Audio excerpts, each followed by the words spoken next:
Albert Einstein once said, everybody's a genius. But if you judge a fish by its ability to climb a tree, it will live its whole life believing that it is stupid.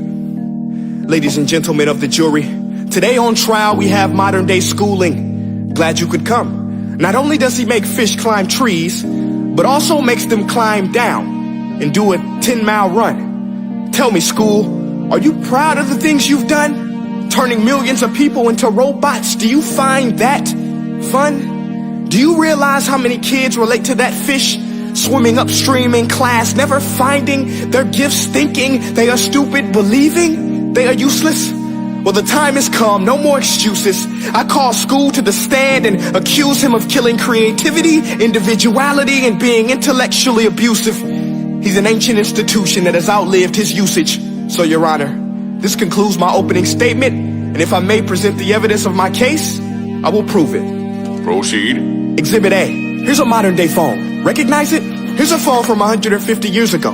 Big difference, right? Stay with me. Here's a car from today, and here's a car from 150 years ago. Big difference, right? Well, get this. Here's a classroom of today, and here's a class we used 150 years ago. Now ain't that a shame? In literally more than a century, nothing has changed. Yet you claim to prepare students for the future? But with evidence like that, I must ask, do you prepare students for the future or the past? I did a background check on you and let the record show that you were made to train people to work in factories, which explains why you put students in straight rows, nice and neat, tell them sit still, raise your hand if you want to speak, give them a short break to eat, and for 8 hours a day tell them what to think. Oh, and make them compete to get an A.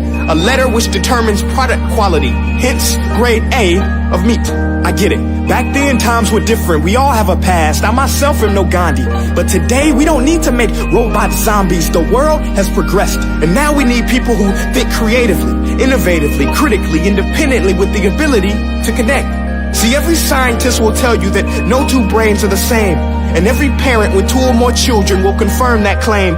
So please explain why you treat students like cookie cutter frames or snapback hats, giving them this one-size-fits-all crap. Watch your language. Sorry, Your Honor, but if a doctor prescribed the exact same medicine to all of his patients, the results will be tragic. So many people will get sick, yet when it comes to school, this is exactly what happens. This educational malpractice, where one teacher stands in front of 20 kids, each one having different strengths, different needs, different gifts, different dreams, and you teach the same thing the same way?